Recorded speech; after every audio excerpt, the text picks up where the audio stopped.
حضرت حباب بن ارت کے اسلام قبول کرنے کے زمانے میں اسلام کا اظہار مکہ میں شدید جرم تھا، جس کی سزا میں مال و دولت، عزت و ناموس، ہر چیز سے ہاتھ دھونا پڑتا تھا۔ لیکن حضرت حباب بن ارت نے اس کی بالکل بھی پرواہ نہ کی اور اپنے اسلام قبول کرنے کا اظہار کر دیا۔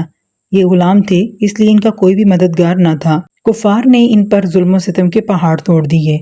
انہوں نے ان کو دردناک سزائیں دینا شروع کی، جس میں ایک سزا یہ تھی کہ ان کی ننگی پیٹھ کی جاتی اور انہیں انگاروں پر لٹا دیا جاتا۔ ان کے سینے پر ایک بھاری پتھر رکھا جاتا اور ایک آدمی مسلسل اس پر کھڑا رہتا، یہاں تک کہ ان کے خون سے وہ انگارے بجھتے۔ لیکن اس سب میں حضرت حباب بن ارت کی زبان سے کلمہ حق جاری رہتا۔ ان کا آقا اتنا سنگ دل تھا کہ اس نے صرف اس پر ہی اکتفا نہ کیا بلکہ لوہا آگ میں تپا کر اس سے ان کا سر داغا۔ حضرت حباب نے نبی کریم صلی اللہ علیہ وآلہ وسلم سے کہا کہ آپ میرے لیے اللہ تعالیٰ کے سامنے دعا فرمائیے کہ وہ مجھ کو اس عذاب سے نجات دے۔ آپ صلی اللہ علیہ وآلہ وسلم نے حضرت حباب بن ارت کے لیے اللہ تعالیٰ سے دعا فرمائی۔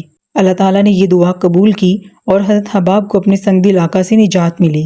آپ نے مدتوں بعد حضرت عمر رضی اللہ تعالیٰ عنہ کو اپنی پیٹھ کھول کر دکھائی تو تپائے ہوئے سونے کی طرح سنگ دل قریش کے ظلم و ستم کا یہ سکہ آپ کی پیٹھ پر چمک رہا تھا۔ یہی وہ لوگ تھے جنہوں نے سخت سزاؤں کے باوجود اسلام قبول کیا اور اللہ اور اس کے نبی صلی اللہ علیہ وآلہ وسلم کے بتائے ہوئے راستوں پر قائم رہے۔ کیا آج ہم اللہ اور اس کے نبی صلی اللہ علیہ وآلہ وسلم کے بتائے ہوئے راستوں پر چل رہے ہیں؟ کیا ہم اللہ تعالیٰ کی دین پر قائم ہیں؟